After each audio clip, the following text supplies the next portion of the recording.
Evening Reds, welcome back to the show. This is the Shankly Sessions, the Liverpool podcast we bring you each and every week on the Upper Tier podcast out there on YouTube. So if you would do us a favor, head out there, smash that subscribe and bell notification button. We would really appreciate your support. These previews are rolling around really quick. This is your Brighton versus Liverpool preview coming at you lunchtime from the Amex Stadium.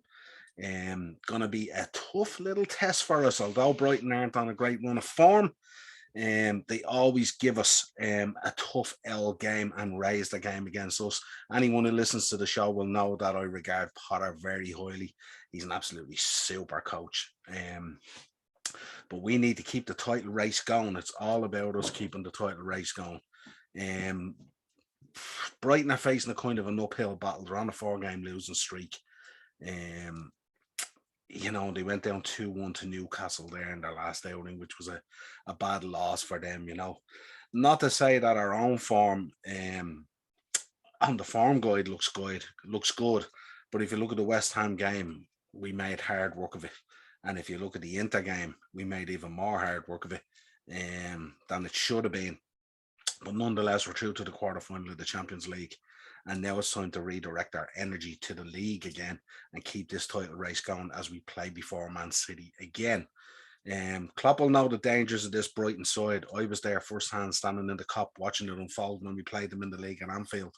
We were cruising for a while and then we sort of lost our way. We gave up some possession to them. They got a little bit of a head of steam up and managed to grind out a draw, which we were very disappointed with on the day. But when you look back on it on the day, we were actually very lucky. We were very lucky to even get away with a draw. They had some great chances towards the end, and we had a couple of chances too. But I thought on the day a draw was probably a fair result. It was a bad day, if I remember, at the office, I think, for Curtis. And I know Ox had a bit of a bad game as well. And Firmino didn't really impress on the day as well, if I am absolutely right. Just give me 1 second there and I'll let the old mascot out the door as he goes. Looking at current form at the moment, Brighton at the moment with 4 losses, a draw and a win in their league form. Our league form at the moment is exemplary, all W's. Just disappointing the other night to drop that W to Inter Milan, but that's neither here nor there. We're focused again, we're back at it, and we're ready to go. If you look at team news at the moment, Adam Webster will likely remain out injured with a groin problem for Brighton. Mwepu and Jeremy Sarmiento are stepping up their recoveries. They could make the squad, but they may not make the starting lineup. Adam Lallana and Yves Bissouma could return to provide a greater midfield presence. We know all about Adam Lallana now, don't we? Absolutely fantastic player when he's on his pump. And would have a big influence on the games there. And listen, we have a lot of regard for the boy Bissouma, box-to-box midfielder, very strong, very powerful, very clever in his play. A player that we've actually looked at as well and been linked with in the past. So we know how good these are. Neil Maupay will be vying for a recall to replace Danny Welbeck up front.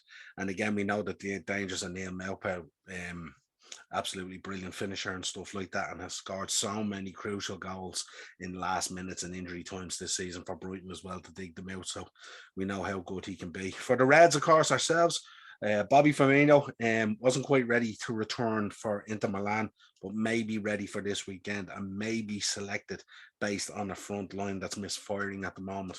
Let's see what happens. Ibrahima Konate sustained a bit of a knock, but he may be available. We'll have to see.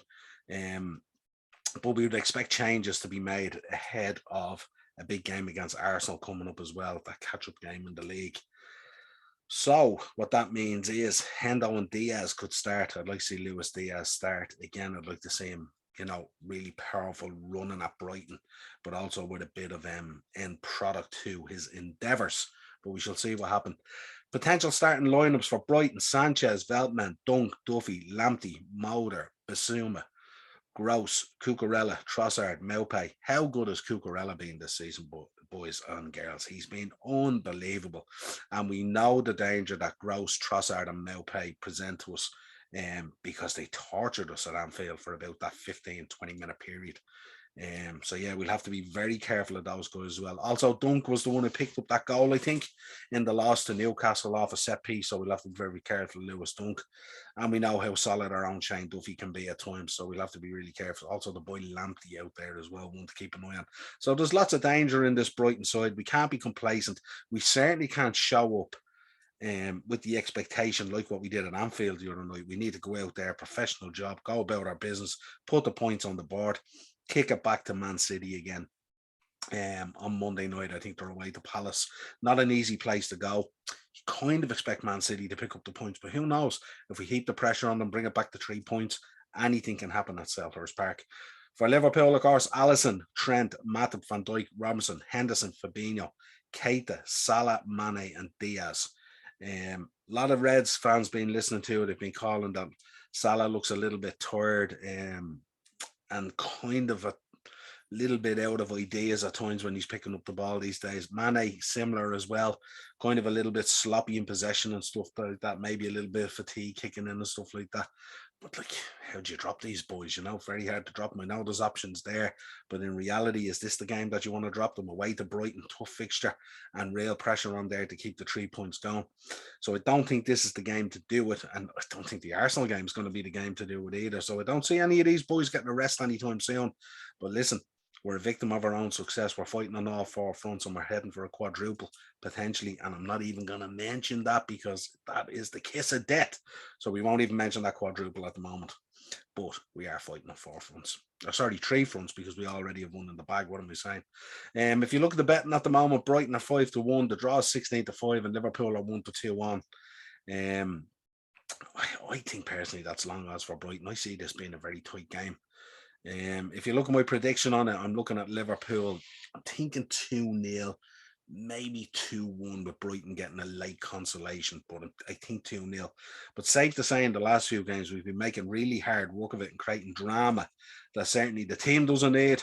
Poor El Jurgen on the sideline doesn't need, and certainly us as a fan base don't need. You guys are aging me rapidly. Yeah, I got the haircut. Yeah, I got the beard trimmed and all that kind of stuff. Getting ready to head out to Dallas WrestleMania at the end of the month, and hopefully meeting up at the Dallas Fort Worth Liverpool Supporters Club. So we're going to be spreading our wings here on the upper tier Shankly sessions, and we're going to be reaching out to a number of supporters clubs over there. We're going to be meeting up with them, shooting some footage and having good fun. I think while we're over there, the Watford game is the one that's on, and it's a lunchtime kickoff, which means for us it's going to be 6:30 in the morning. So no doubt myself and Dino will be doing brekkie and beers, steaks and beers and whiskey for that Watford game with a bit of luck. As always, Reds, drop your predictions down in the comments. Let us know what starting lineup you'd like to see. And we will talk to you again real soon. We will be back Saturday afternoon with a match reaction and player ratings. Until then, have a safe weekend. Enjoy the Brighton game and let's get the right result. Cheers, folks.